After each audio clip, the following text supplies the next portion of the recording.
Hey guys, I have some monotonous work to do here, and I thought I'd share with you a little bit about how I became a full-time knife maker. Let's get into it.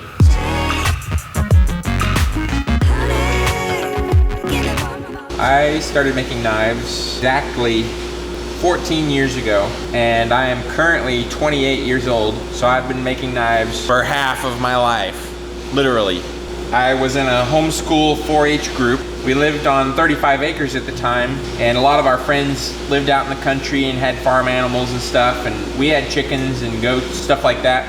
Well, a lot of my friends were, for their 4-H projects, were like using their farm animals as a 4-H project, but I absolutely hated the farm animals, especially I didn't mind the chickens, but I hated the goats big time.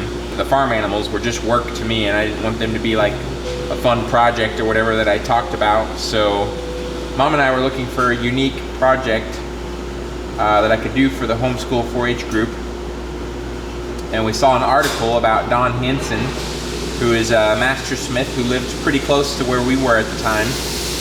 And she saw an article about him in the newspaper and thought it would be a good idea, maybe interesting, to have me try to make a knife.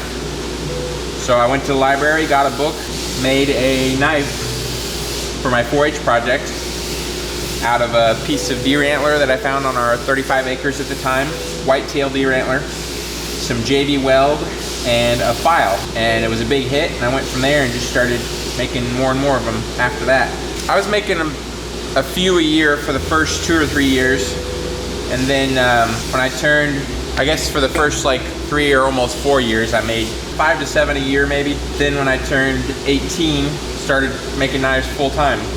So I guess I've been doing knives full-time for 10 years now. I treated knife making as a hobby until I got my first ever custom order. I was probably, I don't remember how old I was. I think I was like 16 or 17-year-old. I went to a little local gun and knife show, which was just a gun show in our town of like 2,500 people. And I got my first ever custom order for a knife.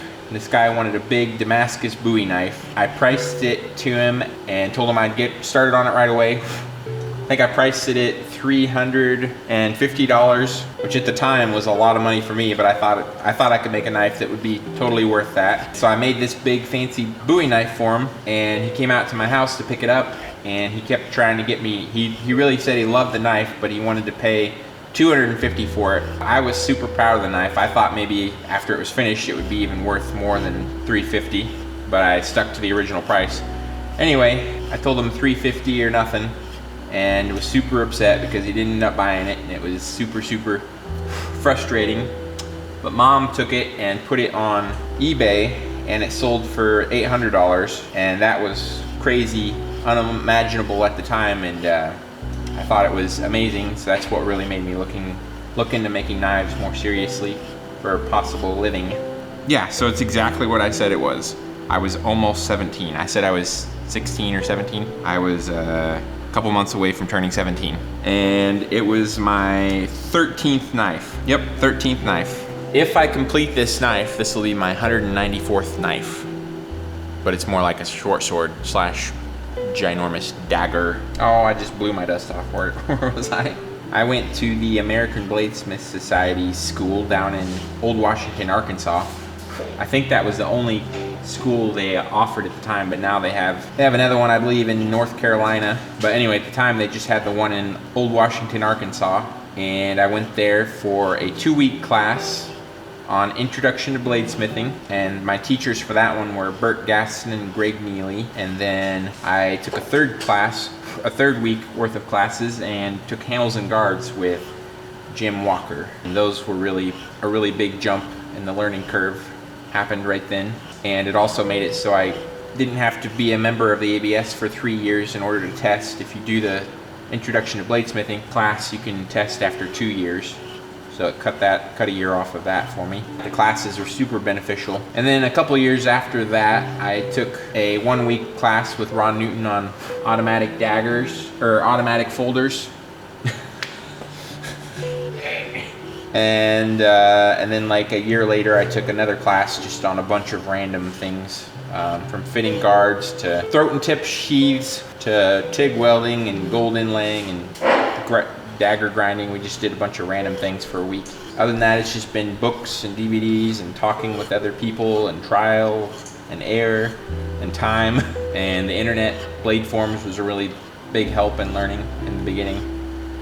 There was tons of information on there, and there wasn't anything on YouTube at the time.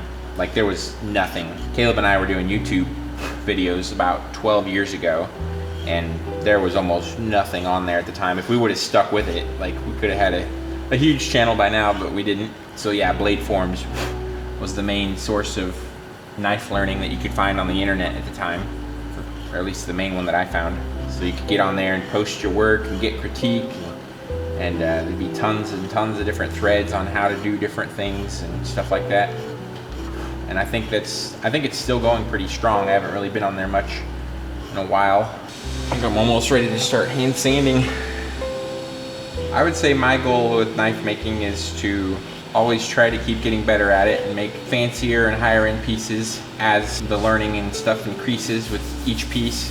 Someday I want to sell a $1 million knife, which I think is completely not out of the realm of possibilities. I think would be a really fun thing to have done.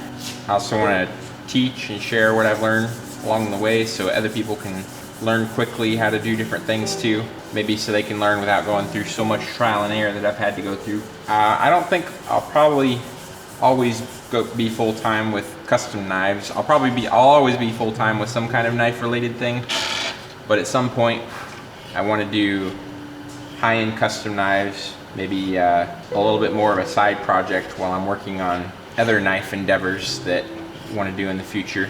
So I'll probably always be doing something knife related full-time. YouTube is definitely one way where you can really share what you've learned, and also great for learning too, because there's interaction on there with other people and you can learn lots of stuff even off your own videos, because when you teach something, sometimes you really gotta think twice about what you're teaching, and it makes you learn something that you might not have learned if you weren't trying to teach it, if that makes any sense. Yeah, I would say if you really enjoy knife making and you have the patience for it, then to go for it. You can get whatever out of it that you put into it. Like, whatever you put into it, you can get out of knife making.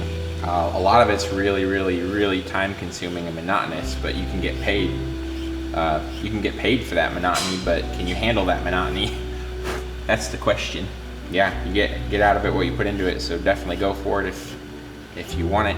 But if you're not sure if you want to put that much into it, then keep it as a hobby or something, because it makes a great hobby too. Or you can be like me and have knife making be your full-time job and your hobby.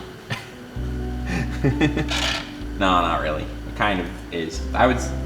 Yeah. Knife making and gold inlay is my full-time job, and then engraving is my hobby probably.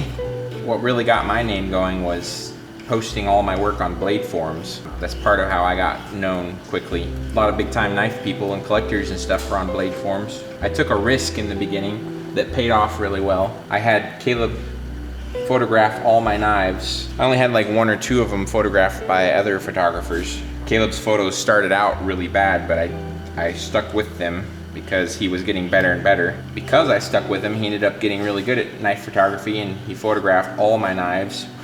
So that just gave me a lot more knives to be able to post on Bladeforms and get people seeing them. You want people to see your work, you really got to make sure they see it at a knife show or online somewhere, somehow.